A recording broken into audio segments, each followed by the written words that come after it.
I've been proud to say that my players generally really like my NPCs. There are some NPCs that the players still talk about to this day, despite the campaigns having ended literally years ago. I've gotten to play in a lot of games recently and seen a lot of new GMs struggle with making these memorable NPCs. So here's some tips on how to make the NPCs not only a little more memorable, but to help get an emotional response to these purely fictional characters.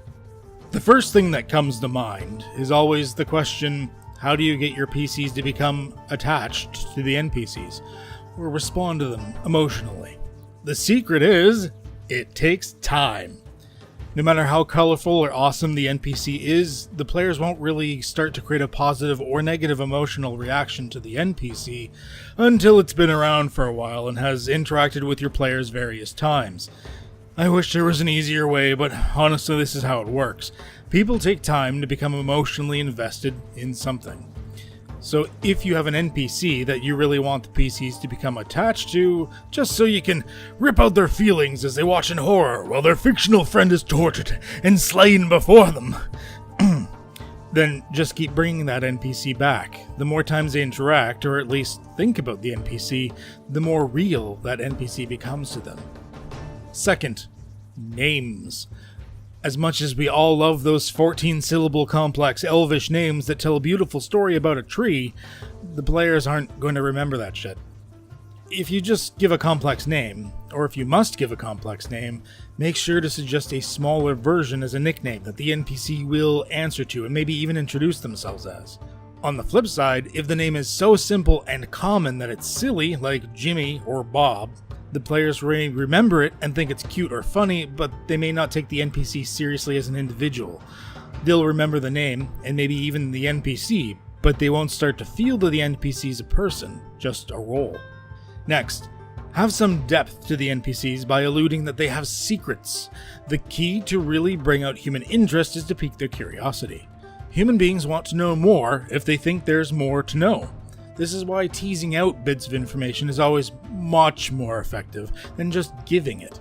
Whether it's about plot lines or unknown bits about an NPC, let the NPCs have those secrets, but make sure the players know that there's more to the NPCs. Hell, you don't even actually have to write the details of the secrets or, about the layers. As long as the players think there's more to the NPCs, you've already done 90% of the job. It's not always about the voice. Some of us are good at the various voices and accents, maybe even throwing in the occasional other language, but that doesn't have to be all. How you hold yourself can be very important. Are you sitting upright with your chin in the air to show an air of superiority? Are you hunched and withdrawn, darting your eyes around the room? Maybe you have a nervous tic or a slight stutter. There's also obvious personality aspects of the character. Are they horribly racist and make snide comments about the dwarf in the party? Maybe they're a little obsessive-compulsive and have to state something multiple times in slightly different ways.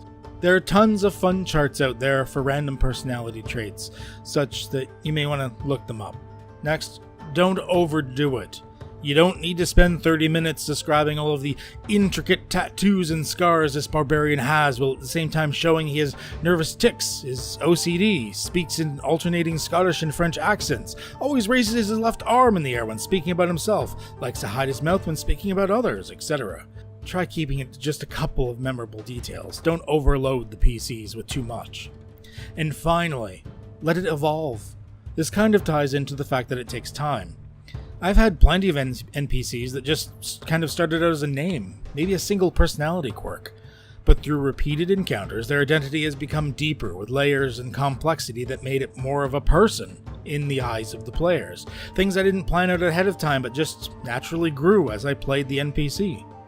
Anywho, I hope that helps, and that you can actually get a little more depth out of your NPCs and maybe get the players a little more attached to them. Have a good one, eh?